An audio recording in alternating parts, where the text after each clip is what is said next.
Hello students, मैं दीपक मान आप सभी लोगों का स्वागत करता हूं आर्या फोटोन फाउंडेशन क्लासेस में। देखो, हम लोग 10th क्लास का acid base and salt chapter पढ़ रहे थे भी, और उसमें हम लोग लास्ट टॉपिक पे थे जो कि अपना क्या था, सॉल्ट का बेसिक मैं आपको पढ़ा चुका था। सॉल्ट की प्रिपरेशन पे हम लोग आ चुके थे, और सॉल्ट की प्रिपरेशन में हम लोग कुछ कॉमन कंपाउंड चेक कर रहे थे सॉल्ट के। जैसे आपने चेक किया, क्या आपने पढ़ा सोडियम क्लोराइड जिसको आप कॉमन सॉल्ट कहते हो, आपने पढ़ा सोडियम हाइड्रोक्साइड जिसको आपने नाम दिया था क्या, कॉस्टिक सोडा। और सोडियम हाइड्रोक्साइड कैसे प्रिपेयर किया जाता है, प्रिपरेशन हम लोगों ने बात की, और उसके लिए मैंने आपको इलेक्ट्रोलिटिक सेल और जिसको आप कहते थे केस्टर केलर सेल के बारे में थोड़ा सा पढ़ाया। और इलेक्ट्रोलिसिस जैसे कैसे किया मैं एक बार थोड़ा सा रिवाइज करा रहा हूँ, फिर उसके बाद हम लोग आगे बढ़ेंगे। सर, आपने एक सेल लिया और उस सेल के अंदर एक्वस सॉल्यूशन डाल दिया, किसका, यहाँ पे एक्वस सॉल्यूशन डाल दिया NaCl का, और NaCl यहाँ पे एक्वस सॉल्यूशन दे रहा हूँ, और एक्वस सॉल्यूशन ऑफ NaCl को आपने कहा सर ब्राइन सॉल्यूशन, तो यहाँ पे इसको क्या नाम दिया गया था, ब्राइन सॉल्यूशन। अब इधर क्या आपके पास एक रॉड थी कैथोड और एक रॉड क्या थी, एनोड, और मैंने आपको पढ़ाया था C फॉर कैथोड और C फॉर कैटायन। तो कैथोड पे क्या आएंगे सर, कैटायन, और कैटायन वहां जाके क्या करेगा, गेन ऑफ इलेक्ट्रॉन, और सर गेन ऑफ इलेक्ट्रॉन को आपने नाम दिया था क्या, रिडक्शन। ऐसे मैं कहता हूं कि सर एनोड पे क्या भागेंगे, एनायन, और एनायन वहां जाके अपना चार्ज लूज करेगा, और चार्ज लूज करके क्या क्या देगा, loss of electron. Sir loss of electron कहलाता है आपका ऑक्सीडेशन। ऐसे इसको आपने कनेक्ट किया था किसके साथ, बैटरी के साथ भाई। अब आप क्या कर रहे थे सर, बाहर से इलेक्ट्रिसिटी देके मैं क्या कर रहा था, उस इलेक्ट्रोलाइट को ब्रेक डाउन कर रहा था, और ब्रेक डाउन करके आपके पास कैटायन एनायन फॉर्मेशन हो रहे थे, और रिस्पेक्टिव कैटायन एनायन अपनी इलेक्ट्रोड के ऊपर भाग रहे थे, कि लाइक कैटायन कैथोड की तरफ, एनायन एनोड की तरफ, और वहां जाके कुछ गैसेस रिलीज कर रहे थे। ये मैं आपको पढ़ा चुका हूं। और प्रिपेयर कैसे हुआ, जैसे आपने कहा सर NaCl मैं ले रहा हूं, NaCl का एक्वस सॉल्यूशन आपने लिया जिसको आपने नाम दे दिया ब्राइन सॉल्यूशन, और यहां से आपने क्या पास की, इलेक्ट्रिसिटी, या इलेक्ट्रोलिसिस आप करा रहे हो, इसका इलेक्ट्रिसिटी आपने दी, और इलेक्ट्रिसिटी जैसे आप देते हो तो यहाँ पे सॉल्यूशन में आपके पास बचता था NaOH, और बाहर क्या निकलता था, Cl2, और क्या निकलता था, H2 गैस, हाइड्रोजन गैस। आप देखो, क्लोरीन जो आपकी निकलेगी, क्लोरीन गैस कहां पे निकली थी और हाइड्रोजन गैस कहां पे निकली थी, ये मैंने आपको कहा था कि ये दो क्वेश्चन आपके पास बनते हैं। तो सर क्लोरीन गैस किस पे निकलेगी, एनोड पे, क्लोरीन किस पे जाएगी, एनोड, और हाइड्रोजन गैस किस पे जा रही है भी, आपकी कैथोड पे। ये इंपॉर्टेंट क्वेश्चन है, ये आपको पता होना चाहिए कि एनोड पे सर क्लोरीन गैस निकलेगी during electrolysis of NaCl, aqueous solution of NaCl का यदि मैं इलेक्ट्रोलिसिस कराता हूं तो एनोड पे तो क्लोरीन गैस निकलेगी सर, और कैथोड पे क्या जाएगा, हाइड्रोजन गैस जाएगी। उसके बाद जो आज की वीडियो लेक्चर में हम लोगों को पढ़ना है, जितने भी आपके रेस्ट ऑफ कैटायन मतलब रेस्ट ऑफ सॉल्ट बचते हैं, जैसे क्या क्या सॉल्ट है सर जो आज हम लोग आज की वीडियो लेक्चर में डिस्कस करने वाले हैं।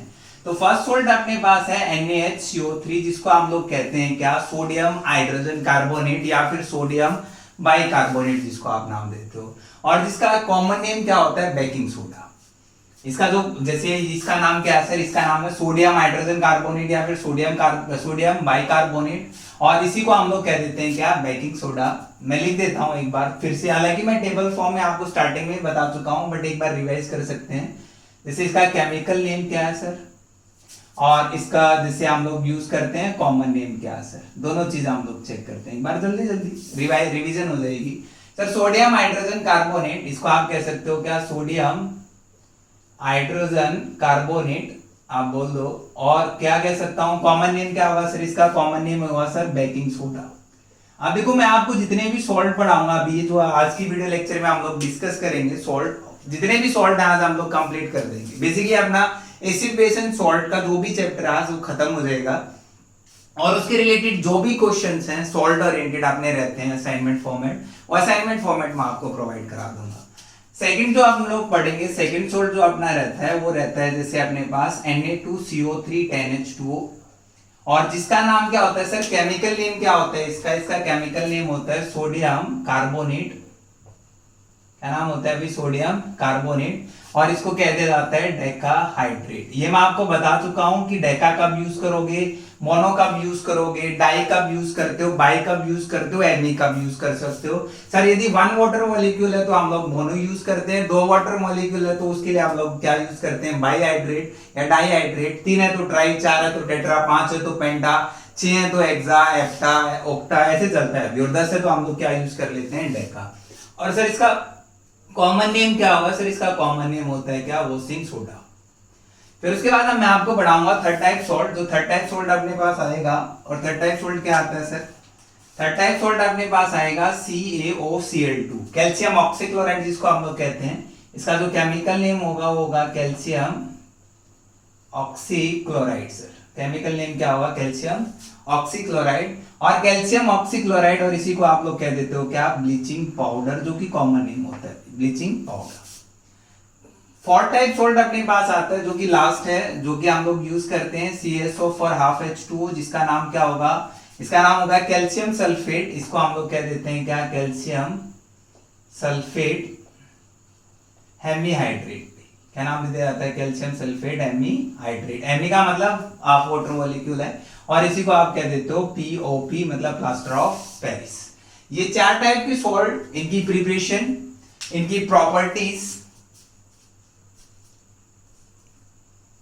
जितने भी आपने चार टाइप की सॉल्ट मैंने यहाँ पे लिखे हैं, इनकी प्रिपरेशन, प्रॉपर्टीज और यूज मैं आपको थोड़ा बहुत बताऊंगा। तो स्टार्ट करते हैं वन बाय वन। तो सबसे पहले अपने पास जो सॉल्ट आता है उसका नाम क्या है? सोडियम हाइड्रोजन कार्बोनेट या फिर सोडियम बाइकार्बोनेट, और जिसको आप कह देते हो क्या? Baking soda. तो क्वेश्चन आता है सर इसको प्रिपेयर कैसे करें? तो सबसे पहले आप बात करते हो इसकी प्रिपरेशन की, तो कैसे बनाया जाता है? तो देखो प्रिपरेशन दो तरीके से की जाती है सोडियम हाइड्रोजन कार्बोनेट की। कैसे कैसे समझते हैं। तो फर्स्ट प्रिपरेशन हम लोग बात करते हैं कौन से प्रोसेस से? सोलवे प्रोसेस। तो फर्स्ट प्रोसेस हम लोग यूज करते हैं preparation for the preparation of baking soda, क्या होता है? सोलवे प्रोसेस। और सोलवे प्रोसेस हम लोग यूज करते हैं कब? जब आपको लार्ज अमाउंट में या लार्ज स्केल पे क्या बनाना हो? सोडियम हाइड्रोजन कार्बोनेट बनाना हो।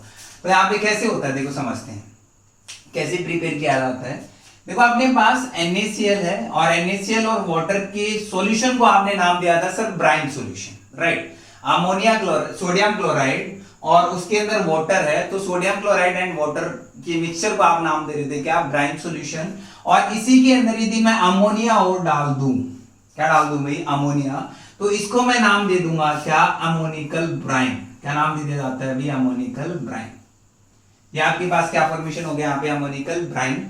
और इस अमोनिकल ब्राइन सॉल्यूशन में यदि मैं कार्बन डाइऑक्साइड पास कराता हूं, अमोनिकल ब्राइन सॉल्यूशन में क्या पास कराते हैं हम? Carbon dioxide. और जैसे ही आप कार्बन डाइऑक्साइड पास कराते हो तो आपको पता है कि क्या फॉर्मेशन होना है अभी?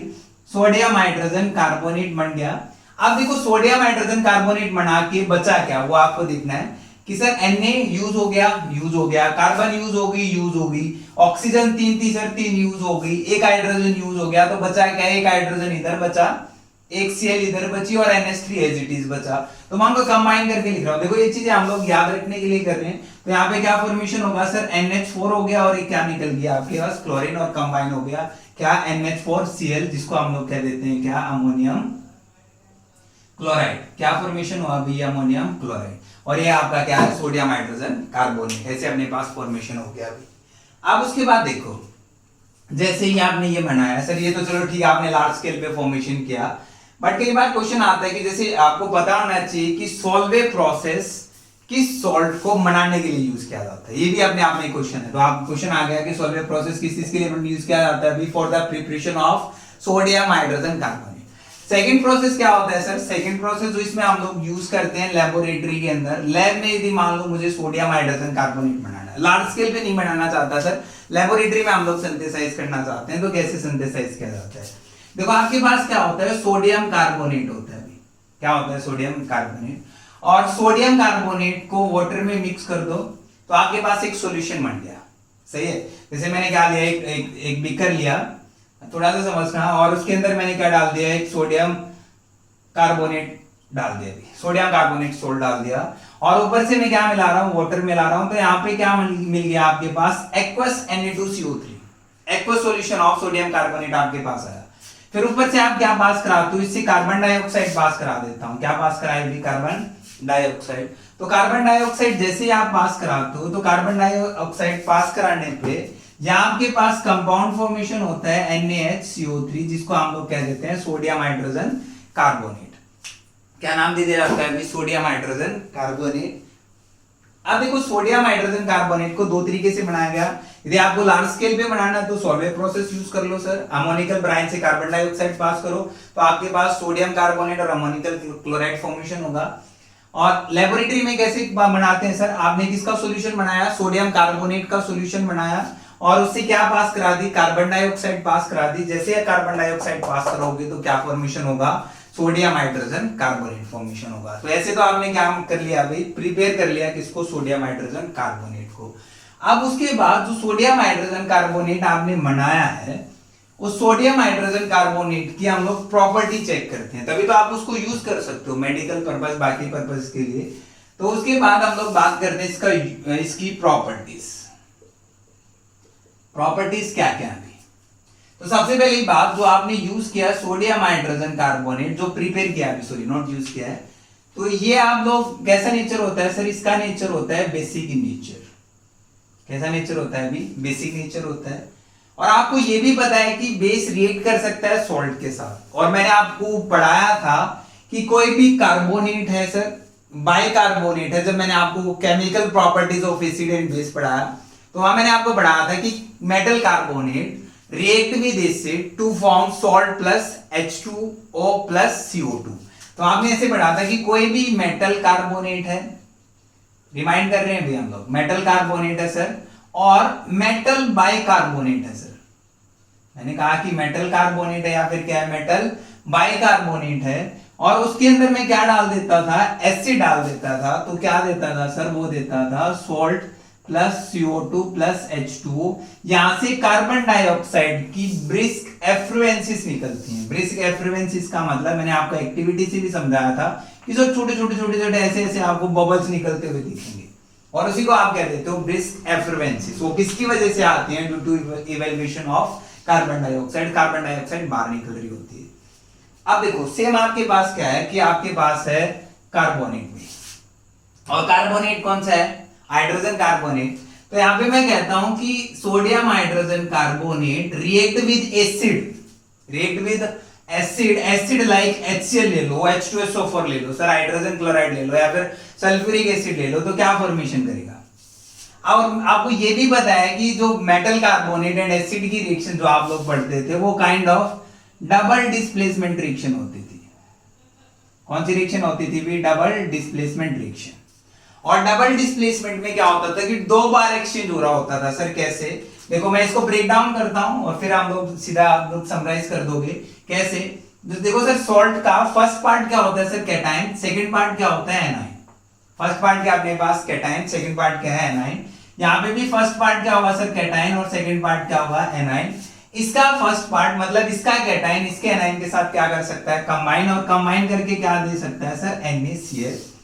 इसका फर्स्ट पार्ट इसके सेकंड पार्ट के साथ क्या कर सकता है सर, कंबाइन, और कंबाइन करके क्या दे सकता है, H2CO3। बट ध्यान रखना आपको H2CO3 नहीं लिखना है पेपर में, इसको फर्दर ब्रेक डाउन कर देना है किसमें, H2O प्लस CO2 में। कार्बन डाइऑक्साइड बाहर निकलते क्योंकि अनस्टेबल है, तो वहां से क्या होगा, वहां H2O और कार्बन डाइऑक्साइड बाहर निकल देगी, जैसे आपने लिख रखा है। अब देखो ये काइंड ऑफ डबल डिस्प्लेसमेंट कैसे है, मैंने आपको ऐसे भी समझाया था कि ये आपका फर्स्ट पार्ट है, ये सेकंड पार्ट है, ये फर्स्ट है सर, ये सेकंड है। इसका फर्स्ट पार्ट इसके सेकंड के साथ एक्सचेंज, सॉरी इसका फर्स्ट पार्ट इसके सेकंड पार्ट के साथ क्या हो रहा है, एक्सचेंज। इसका फर्स्ट पार्ट इसके सेकंड पार्ट के साथ एक्सचेंज हो रहा है, तो रिएक्शन क्या होगी आपकी, डबल डिस्प्लेसमेंट होगी। जैसे यहाँ पे देखो आप दो बार डिस्प्लेस हो रहा है, NaCl के साथ और HCO3 के साथ क्या हो गया, एक्सचेंज हो गया, तो reaction known as double displacement. और सोडियम हाइड्रोजन कार्बोनेट रिएक्ट कर सकता है एसिड के साथ, और एसिड के साथ रिएक्ट करके क्या देगा, सोडियम क्लोराइड मतलब सॉल्ट, और क्या देगा, H2O प्लस CO2। सेकंड किस लेते हैं, देखो सेकंड प्रॉपर्टी क्या है। फर्स्ट प्रॉपर्टी हमने डील की कि एसिड के साथ रिएक्ट करके ब्रिक एफ्लुएंसेस देता है सर कार्बन डाइऑक्साइड के। सेकंड प्रॉपर्टी क्या है, सेकंड प्रॉपर्टीज आपके पास है सोडियम हाइड्रोजन कार्बोनेट, और सर इस सोडियम हाइड्रोजन कार्बोनेट को हम लोग हीट करते हैं। थोड़ा सा समझना है, काफी इंपॉर्टेंट, और यहां से 2-3 बार क्वेश्चन भी पूछ चुका है। जैसे आप सोडियम हाइड्रोजन कार्बोनेट को हीट करते हो तो यहां से निकलता है सोडियम कार्बोनेट, और क्या निकलता है, H2O, और प्लस क्या निकलेगी, कार्बन डाइऑक्साइड गैस। क्या निकलती है, कार्बन डाइऑक्साइड गैस। अब देखो इस इक्वेशन जो आप यहाँ पे कार्बन डाइऑक्साइड बाहर निकल रही है ना, ये जो कार्बन डाइऑक्साइड आपने बाहर निकाली है, ये कार्बन डाइऑक्साइड अब जो भी आपकी बेकरीज होते हैं, जैसे आप केक पेस्ट्रीज की बात करते हो, वो फ्लेवी नेचर होता है, और फ्लिपी नेचर इसी की वजह से होता है। कैसे कि सर वहां पे बेकिंग सोडा का यूज करते हैं, सोडियम हाइड्रोजन कार्बोनेट को हम लोग बेकिंग सोडा कहते हैं, और बेकिंग सोडा डालते हैं, हीट करते हैं, तो क्या होगा, सोडियम कार्बोनेट बाहर निकलता है, H2O बाहर निकलता है, H2O बनता है और क्या निकलती है, CO2 गैस निकलती है, कार्बन डाइऑक्साइड गैस बाहर निकल जाएगी और उसको केक को और पेस्ट्रीज को कैसा कर देगी, फ्लिपी नीचे कर देगी। अब देखो, अब मैं कहता हूं कि सर जो आपने कहा कि सोडियम हाइड्रोजन कार्बोनेट और जो आपके पास यहाँ पे क्या बन रहा है, सोडियम कार्बोनेट बन रहा है, इंपॉर्टेंट है। कैसे सर, ये सोडियम कार्बोनेट बेसिक ही नेचर है, कैसा नेचर है इसका, बेसिक। और आपको ये भी पता है कि बेस कैसा टेस्ट शो करती है, बीटरिंग टेस्ट। तो यहाँ पे मैं कह सकता हूं इसका जो टेस्ट होगा सर वो बीटर होगा। ऐसे तो जो भी केक आप पेस्ट्रीज आप खा रहे हो आपको बीटरिंग टेस्ट लगनी चाहिए, बट ऐसा नहीं होता। तो इसको न्यूट्रलाइज करने के लिए जो भी आपके पास sodium hydrogen sodium carbonate formation हो रहा है, तो इस बेस के साथ हम लोग कुछ एसिड मिक्स कर लेते हैं। मतलब एसिड कौन सा, जो एडिबल इन नेचर हो, और वो एसिड हम लोग यूज करते हैं कौन सा, टार्टेरिक एसिड। क्या यूज किया जाता है अभी, टार्टेरिक एसिड। और टार्टेरिक एसिड क्या होता है, एडिबल एसिड होता है। और टार्टेरिक एसिड का यदि फॉर्मूला आप लिखना चाहो तो लिख सकते हो HOH और यहाँ क्या होता है, COH। ये क्या होता है आपका टार्टेरिक एसिड। और टार्टेरिक एसिड सोडियम कार्बोनेट के साथ क्या कर सकता है, रिएक्ट करके क्या बना देगा, सॉल्ट, क्या बना देगा, सॉल्ट, और क्या बाहर निकाल देगा, H2O। तो आपका न्यूट्रलाइजेशन रिएक्शन हो जाती है, क्या हो जाती है, न्यूट्रलाइजेशन रिएक्शन, इसलिए आपको बिटरनेस नहीं आती। तो हमेशा याद रखना कि सोडियम हाइड्रोजन कार्बोनेट को हीट करता हूं तो सर सोडियम कार्बोनेट बनता है और कार्बन डाइऑक्साइड बाहर निकलती है, और कार्बन डाइऑक्साइड बाहर निकलती है इसी वजह से जो केक और पेस्ट्रीज होती हैं वो फ्लिपी नेचर की होती हैं। बट क्वेश्चन आता है कि सर सोडियम कार्बोनेट भी तो बाहर निकल रहा है और सोडियम कार्बोनेट बेसिक ही नेचर है, और बेसिक नेचर होने की वजह से तो केक का टेस्ट कैसा आना चाहिए था, बीटर आना चाहिए था, बट ऐसा नहीं होता। तो इसलिए हम लोग कोई ना कोई एडिबल एसिड उसके साथ मिक्स करते हैं, और एडिबल एसिड में यूज करता हूं टार्टेरिक एसिड। और टार्टेरिक एसिड इस बेस को क्या कर देगा, न्यूट्रलाइज कर देगा और क्या बना देगा, सोल्ट प्लस वाटर, क्योंकि as we know base react with acid to form salt plus water, और न्यूट्रलाइज हो जाएगा, और आपको जो बिटरनेस आती थी वो बिटरनेस क्या कर देगा, खत्म कर देगा। इंपॉर्टेंट है, आई थिंक आपको समझ आ गया होगा प्रॉपर्टीज। ये किसकी प्रॉपर्टी है, सोडियम हाइड्रोजन कार्बोनेट की। उसके बाद हम लोग बात करते हैं कि सोडियम हाइड्रोजन कार्बोनेट का यूज कहां कहां होता है। देखो फर्स्ट यूज तो आपको अभी क्लियर हो ही गया, क्या कि केक बनाने के लिए, केक और पेस्ट्रीज को फ्लिपी बनाने के लिए हम लोग इसका यूज कर सकते हैं सर। सेकंड यूज क्या कर सकते हैं, सेकंड यूज मैं कहता हूं इसका यूज किया जाता है एज ए एंटा एसिड। अब क्वेश्चन आता है एंटा एसिड मतलब, देखो एंटा मतलब अगेंस्ट, एंटा मतलब एंटी कह सकते हो, एंटा कह सकते हो, एंटा मतलब किसी के भी अगेंस्ट, और एसिड मतलब एसिड, एसिड के अगेंस्ट हम लोग इसको यूज कर सकते हैं एंटा एसिड। कैसे कि सर क्योंकि आपको पता है कि ये आपका बेसिक नेचर है। अभी मैंने आपको पढ़ाया कि जो सोडियम हाइड्रोजन कार्बोनेट है सर वो कैसा नेचर है, बेसिक ही नेचर है, और बेस रिएक्ट विद एसिड तो क्या कर देगा, न्यूट्रलाइज कर देगा। अब देखो यहाँ पे कि मान लो हम लोग कुछ भी एक्स्ट्रा बाहर का कुछ मतलब फास्ट फूड खा लेते हैं तो स्टमक में एसिडिटी बढ़ जाती है। एसिडिटी बढ़ने का मतलब देखो अपना स्टमक हाईली एसिडिक ऑलरेडी होता है कि उसकी पीएच 2 होती है, स्टमक की HCl प्रेजेंट होता है।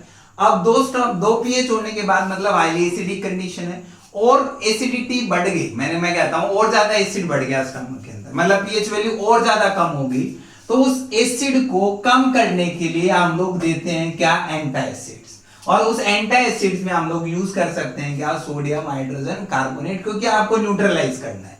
या फिर पहले हम लोग यूज करते थे सोडियम हाइड्रोक्साइड यूज करते हैं, कैल्शियम आप इनकी मैग्नीशियम हाइड्रोक्साइड यूज कर सकते हो, जो टैबलेट आती है अभी मैग्नीशियम हाइड्रोक्साइड, वो क्या होते हैं आपकी एंटा एसिड्स होती हैं।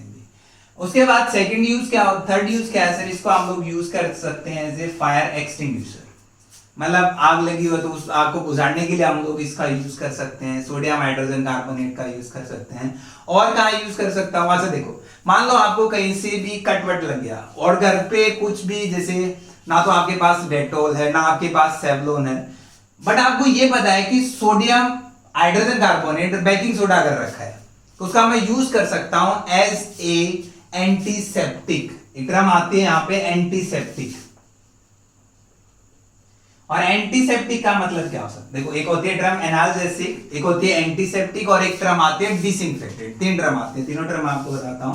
एंटीसेप्टिक, एक होता है डिसइंफेक्टेंट, एक होता है एनाल्जेसिक। देखो तीनों का मतलब क्या होता है। एंटीसेप्टिक जैसे आप कोई भी मेडिसिन वगैरह या फिर कोई भी जैसे आप डेटॉल वगैरह यूज करते हो, जो एक्सटर्नल पार्ट भी यूज किया जाता है, जिसको आप इनटेक नहीं करते हो, एक्सटर्नल पर्पस के लिए यूज किया जाता है, तो उनको आप लोग नाम दे देते हो क्या? एंटीसेप्टिक। डिसइंफेक्टेंट क्या? देखो ये तो हम लोग लिविंग थिंग्स के ऊपर अप्लाई करते हैं एक्सटर्नल पार्ट पे, और डिसइंफेक्टेंट हम लोग यूज करते हैं नॉन लिविंग थिंग्स पे, जैसे बैक्टीरिया ग्रोथ को रोकने के लिए, जैसे फर्श पे पोछा मारने के लिए आप फिनाइल का यूज करते हो, टीवी स्क्रीन या फिर शीशे को साफ करने के लिए जो भी क्लीनर यूज किए जाते हैं वो सब क्या होते हैं? आपके डिसइंफेक्टेंट होते हैं। एक आते हैं एनाल्जेसिक। एनाल्जेसिक मतलब कोई भी मेडिसिन जो आप इनटेक करते हो, मतलब आप दवाई लेते हो बॉडी के अंदर और आप होश में रहते हो, तो उनको आप क्या कह देते हो? एनाल्जेसिक कह देते हैं। तो ऐसे आपके पास तीन टर्म आते हैं, वन इज एंटीसेप्टिक, डिसइंफेक्टेंट और एनाल्जेसिक। एंटीसेप्टिक जो लिविंग थिंग्स के एक्सटर्नल पार्ट पे यूज किया जाता है बैक्टीरिया की ग्रोथ को रोकने के लिए, उसको हम लोग कह देते हैं एंटीसेप्टिक। जैसे आप डेटॉल यूज करते हैं, सेवलॉन यूज करते हैं, ऐसे आप बेकिंग सोडा यूज करते हो एज ए एंटीसेप्टिक, ध्यान रखना। और ये दोनों के रिलेटेड टर्म है, इनका यूज नहीं होता। डिसइंफेक्टेंट क्या होते हैं? जो नॉन लिविंग थिंग्स को क्लीन करने के लिए हम लोग यूज करते हैं, उनकी सरफेस पे यूज, जैसे आप पोछा मारने के लिए और बाकी चीजें यूज करते हैं। एनाल्जेसिक जिसको आप इनटेक करते हो और आप होश में रहते हो, तो उनको हम लोग एनाल्जेसिक कहते हैं। तो याद रखना है कि इसको एज ए एंटीसेप्टिक भी यूज किया जाता है। फायर एक्सटिंग्विशर यूज करता हूं, तीन इंपॉर्टेंट चीज है। Sodium hydrogen carbonate use as a fire extinguisher, second one sir use as a antacid, and third one sir use as a mild antiseptic. घर पे कुछ नहीं है, डेटॉल वेटॉल सेवलॉन वेवलॉन कुछ नहीं है, और आपको पता है कि बेकिंग सोडा तो आप उसको लगा सकते हो भी, कोई प्रॉब्लम नहीं है। उसके बाद नेक्स्ट सोल्ट अपने पास आता है क्या? नेक्स्ट सोल्ट अपने पास आया थर्ड टाइप या फोर्थ टाइप जो भी है आपके पास, ये आपके पास आता है Na2CO3 10H2O। What is the common name? Common name क्या होता है इसका? Washing soda. और केमिकल नेम क्या होता है? Sodium carbonate decahydrate. क्या नाम होगा? Sodium carbonate decahydrate. अब क्वेश्चन आता है सर इसको प्रिपेयर कैसे करें? मैंने आपको बताया था पहले प्रिपरेशन, फिर प्रॉपर्टीज, और फिर क्या चेक करेंगे? यूज। तो प्रिपरेशन चेक करते हैं, हाउ टू प्रिपेयर। तो प्रिपरेशन भी सबसे पहले हम लोग बात करते हैं किसकी? प्रिपरेशन की। तो देखो अभी आपने पढ़ा कि सोडियम हाइड्रोजन कार्बोनेट, क्या आपने बात? सोडियम हाइड्रोजन कार्बोनेट जिसको आप कहते थे बेकिंग सोडा, और इसको मैं हीट करता था। थोड़ा सा समझना है, इसको मैंने क्या किया था? हीट किया था, और हीट करके यहाँ पे आपके पास फॉर्मेशन हुआ सोडियम कार्बोनेट, और क्या निकला था? H2O, और क्या निकला था? CO2 carbon dioxide, right. अब देखो जो सोडियम हाइड्रोजन कार्बोनेट निकला आपके पास, यदि मैं उसके अंदर वाटर डाल दूं, 10 मॉलिक्यूल H2O ऐड कर दूं, लाइक वो उसको हाइड्रेटेड फॉर्म में कन्वर्ट कर दूं, तो क्या फॉर्मेशन होगा? यहां से Na2CO3 10H2O, जिसको नाम दे दिया जाता है सोडियम कार्बोनेट डेकाहाइड्रेट, और जिसी को आप कह देते हो क्या? Washing soda. अब इसकी प्रॉपर्टीज आसान है, बाकी जितने भी सोल्ट आप पढ़ोगे एक्सेप्ट जो आपने अभी पढ़ा है NaCO3। तो यहाँ पे मैं इसकी प्रॉपर्टीज डील करते हैं। प्रॉपर्टीज क्या क्या है? देखो सबसे पहली बात की Na2CO3 जो 10H2O, यदि इसको सर हीट कर दिया जाए, तो यदि मैं इसको हीट कर देता हूं, तो हीट करने से क्या होगा? देखो हाइड्रेटेड फॉर्म में, तो पहले जितना भी वाटर है सबका सब वाटर क्या होगा? बाहर निकल जाएगा, और बाहर निकल के जैसे मैंने कहा कि पहले 9 वाटर मॉलिक्यूल बाहर निकल गए, तो क्या बचा? Na2CO3.H2O, और फिर से मैं इसको स्ट्रॉन्ग हीट कर रहा हूं। स्ट्रॉन्ग क्या कर रहा हूं? हीट कर रहा हूं, और स्ट्रॉन्ग हीट करने पे क्या निकल गया? यहां से बाहर निकल गया जो एक वाटर मॉलिक्यूल था, वो भी Na2, क्या बचा? CO3, जिसको हम लोग नाम दे देते हैं क्या? Soda S. ध्यान रखना, Na2CO3 को क्या नाम दिया जाता है? Soda S. जितना भी वाटर मॉलिक्यूल था, सारा का सारा वाटर मॉलिक्यूल आपने स्ट्रॉन्ग हीट करके क्या कर दिया गया? उड़ा दिया गया, और जो आपके पास सोडियम कार्बोनेट बचा उसको नाम दे दिया गया क्या? Soda S. यूज कहाँ किया जाता है सर? हम लोग इसको यूज करते हैं लॉन्ड्री पर्पस के लिए, सोप में इसका यूज किया जाता है। वैसे जर्नलाइज यूज आपको इसकी पता होनी चाहिए भी। क्लियर है? उसके बाद नेक्स्ट जो अपने पास सोल्ट आता है, नेक्स्ट सोल्ट थर्ड, जो कि अपने पास है कैल्शियम ऑक्सीक्लोराइड, जिसको आप कहते हो ब्लीचिंग पाउडर। क्या आता है? Bleaching powder. फोर्थ, इसको क्या है CaOCl2 जो कि क्या है ब्लीचिंग पाउडर।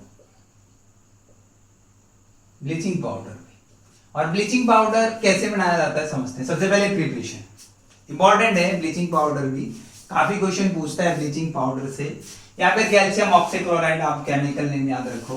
तो सबसे पहले प्रिपरेशन से कैसे प्रिपेयर किया जाता है। देखो आपने पढ़ा CaOH ट्वाइस, जिसको आप कहते हो कैल्शियम हाइड्रोक्साइड। क्या कहा जाता है? Calcium hydroxide. ये आपके पास है भी कैल्शियम हाइड्रोक्साइड। समझेंगे क्या क्या क्वेश्चन आ सकते हैं, कैसे पूछेगा। और इसी को कहते हैं सर स्लैक्ड लाइम, और सर इसी को नाम दिया जाता है लाइम वाटर। क्या नाम दिया जाता है अभी? Lime water. अब देखो कैल्शियम हाइड्रोक्साइड की ऐसी स्टेटमेंट बनाएगा कि what will happen when calcium मतलब excess of chlorine pass through the calcium hydroxide slaked lime या लाइम वाटर। यदि मैं इससे क्लोरीन पास करा देता हूं, क्या पास करा देता हूं इसके अंदर? क्लोरीन पास करता हूं, क्लोरीन गैस। तो यहां से क्या बनता है CaOCl2 और बाहर क्या निकल जाता है H2O, कैल्शियम ऑक्सीक्लोराइड फॉर्मेशन होता है। ये क्या इसकी प्रिपरेशन है अभी। लाइक कैल्शियम ऑक्सीक्लोराइड बनाया जाता है कैसे कि सर कैल्शियम हाइड्रोक्साइड लो और कैल्शियम हाइड्रोक्साइड से क्लोरीन पास करा दो, तो क्या बन जाएगा? ब्लीचिंग पाउडर, और क्या निकल जाएगी? क्या बाहर निकल जाएगा? वाटर। उसके बाद इसकी प्रॉपर्टीज, सर किसकी बात करते हैं अभी? प्रॉपर्टीज। देखो प्रॉपर्टीज, सर प्रॉपर्टीज पढ़ते हैं। और प्रॉपर्टीज में जैसे मैं कहता हूं कि CaOCl2 को यदि मैं एयर में छोड़ दूं, CaOCl2 को किस में छोड़ दूं भाई? एयर में ओपनली छोड़ दूं, तो क्या होगा? यदि मैं इसको एयर में एक्सपोज कर देता हूं, तो एयर में एक्सपोज करने के बाद आपको यह भी पता है कि सर एयर में कार्बन डाइऑक्साइड बहुत ज्यादा प्रेजेंट है, और मैंने इसको एयर में छोड़ दिया, तो एयर में छोड़ने के बाद क्या होगा कि ये क्लोरीन गैस को रिलीज कर देता है। जैसे ही मैंने इसको ओपन एयर में छोड़ दिया, तो ओपन एयर में छोड़ने के बाद सर कैल्शियम ऑक्सीक्लोराइड रिएक्ट कर जाता है कार्बन डाइऑक्साइड के साथ, और यहां से क्या बचेगा? कैल्शियम कार्बोनेट और Cl2, मतलब Cl2 गैस क्या निकल जाएगी? बाहर। देखो Cl2 बाहर निकला, कैल्शियम कार्बोनेट आपका क्या बच गया? जो सॉल्यूशन में रह गया। उसके बाद सेकंड में, ये फर्स्ट प्रॉपर्टी थी। सेकेंड प्रॉपर्टी हम लोग बात करते हैं कि कैल्शियम ऑक्सीक्लोराइड को यदि एसिड के साथ, यानी मैं कहता हूं कि रिएक्ट विद एसिड, यदि एसिड के साथ रिएक्ट कराते हैं, कभी भी आप इसको एसिड के साथ रिएक्ट कराते हो तब भी क्या निकलती है? यहां से क्लोरीन गैस बाहर निकलती है। कैसे बाहर निकलती है समझते हैं। देखो सर CaOCl2 को मैं रिएक्ट कराता हूं HCl के साथ। किसके साथ? HCl। तो यहां से आप क्या करो? क्लोरीन गैस बाहर निकाल दो। देखो सबसे पहली बात तो यहाँ पे क्या बन रहा है? CaCl2। एक आपके पास सॉल्ट बनेगा CaCl2, और क्या बाहर निकलेगी? Cl2, और क्या बचा आपके पास? H2O। याद रखने के लिए देखो CaCl मतलब Cl2 बाहर निकला, यहाँ से क्लोरीन गैस बाहर निकलती है, और बचा क्या? H2O आपका कंबाइन होकर H2O फॉर्मेशन करता है। सेकंड में कहता हूं कि CaOCl2 यदि मैं इसकी रिएक्शन H2SO4 के साथ करा देता हूं, तो सबसे पहले देखो CaSO4 को कंबाइन करो तो सर क्या बना? Sir CaSO4, kind of double displacement reaction. यहां से क्या निकला? सर Cl2, और यहां से क्या बाहर निकलेगा? H2O। ये क्या है इसकी प्रॉपर्टीज? लाइक आप इसकी प्रॉपर्टीज सर ओपनली एयर में छोड़ दो, कार्बन डाइऑक्साइड के साथ रिएक्ट करके क्या निकाल देगा? कैल्शियम कार्बोनेट और क्लोरीन गैस बाहर निकाल देगा। एसिड के साथ रिएक्ट करके भी क्या दे देता है? सर एसिड के साथ रिएक्ट करके भी फ्री क्लोरीन बाहर निकालता है, यहाँ भी क्लोरीन बाहर निकालेगा, और सॉल्ट फॉर्मेशन होगा। क्या फॉर्मेशन होगा? सॉल्ट। इसका यूज कहां किया जाता है? देखो कॉटन की ब्लीचिंग करनी है, तो कॉटन की ब्लीचिंग के लिए भी आप ब्लीचिंग पाउडर का यूज कर सकते हो। और सबसे इंपॉर्टेंट चीज जो ब्लीचिंग पाउडर का हम लोग यूज करते हैं एज ए ऑक्सीडाइजिंग एजेंट। कैसे यूज करते हैं भी? Oxidising agent.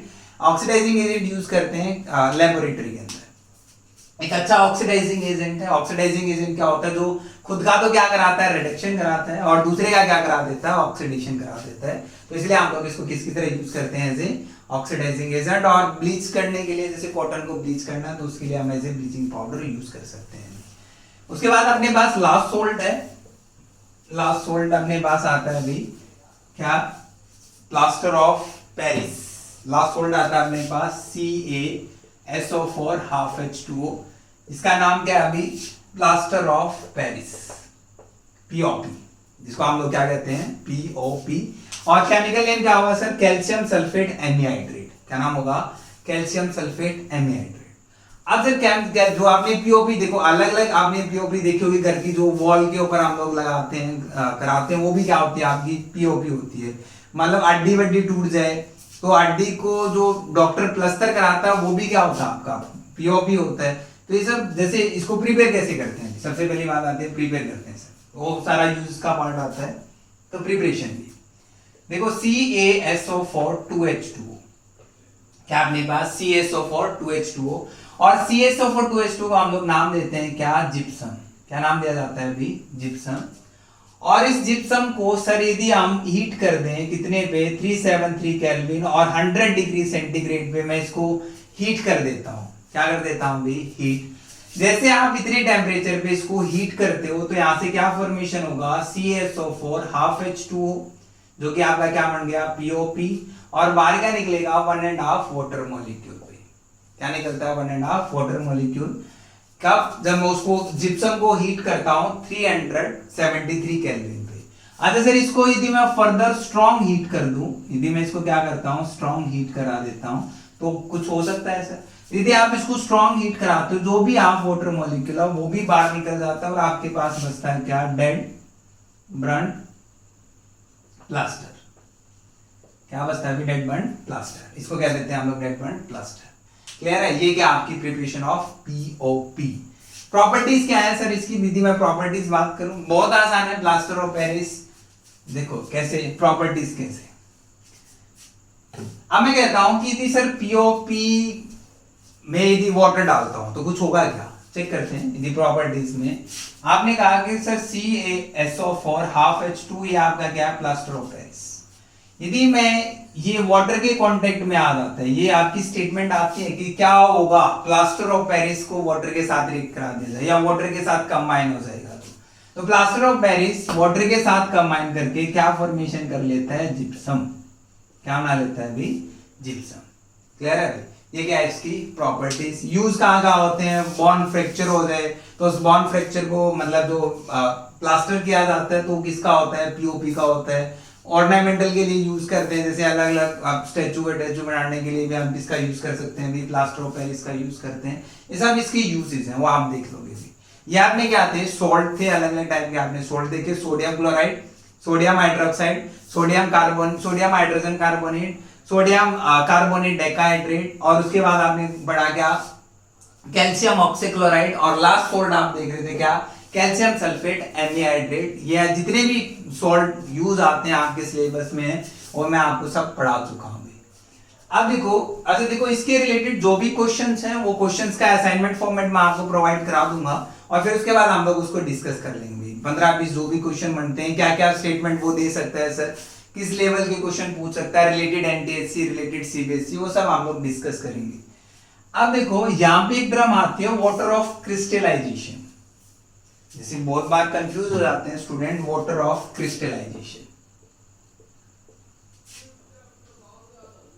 और वाटर ऑफ क्रिस्टलाइजेशन का मतलब क्या होता है सर, समझते हैं। देखो मैंने कहा कि आपके पास कोई सॉल्ट है, जैसे अभी आपने पढ़ा था कि सर मेरे पास सॉल्ट है Na2CO3, और इस Na2CO3 के साथ आपने वाटर कंबाइन किया था, राइट, और आप क्या फॉर्मेशन हुआ था, Na2CO3 10H2।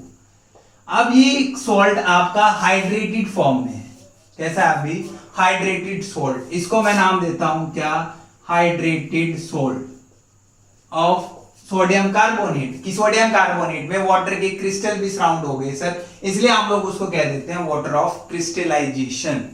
जो वाटर भी था, सॉल्ट के चारों तरफ वाटर भी क्या हो गया, अटैच हो गया, और सॉल्ट प्लस वाटर को क्या कह दिया जाता है, हाइड्रेटेड सॉल्ट, और उसी को कह देते हैं हम लोग क्या, वाटर ऑफ क्रिस्टलाइजेशन। सॉल्ट के क्रिस्टल के साथ वाटर का अटैच होना। अब देखो यहाँ पे जैसे अलग अलग, जैसे मैं कहता हूं सर FeSO4 7H2O, जैसे अपने पास सॉल्ट है और उसके साथ वाटर है, तो ये क्या आपकी वाटर ऑफ क्रिस्टलाइजेशन। जैसे मैं कहता हूं CuSO4 5H2O, ये क्या आपका वाटर ऑफ क्रिस्टलाइजेशन है।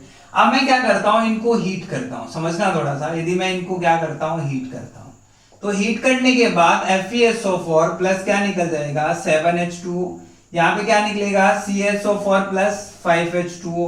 जितना भी वाटर क्रिस्टल थे, सारे के सारे वाटर क्रिस्टल क्या निकल गए, बाहर निकल गए। अब पता है कैसे चलेगा सर कि वो बाहर निकला या कुछ हुआ या नहीं हुआ?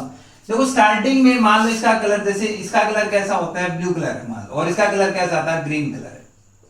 स्टार्टिंग में कलर कैसा था, ग्रीन। जब वो हाइड्रेटेड फॉर्म में था, जब उसके चारों तरफ क्या सराउंडेड थे, वाटर मॉलिक्यूल सराउंडेड थे।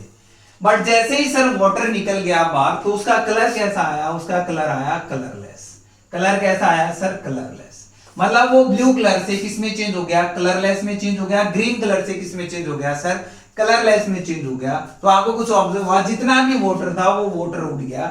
आप देखो ये वाटर जो बाहर निकल रहा है, जो वाटर ऑफ क्रिस्टलाइजेशन से, जो सॉल्ट के साथ वाटर अटैच था, वो सारा का सारा वाटर आपने बाहर निकाल दिया। जैसे इससे भी आपने वाटर बाहर निकाला था, Na2CO3 10 प्लस, क्या यदि मैं इसको हीट करता था स्ट्रॉन्ग, तो क्या मिलता था 10H2O।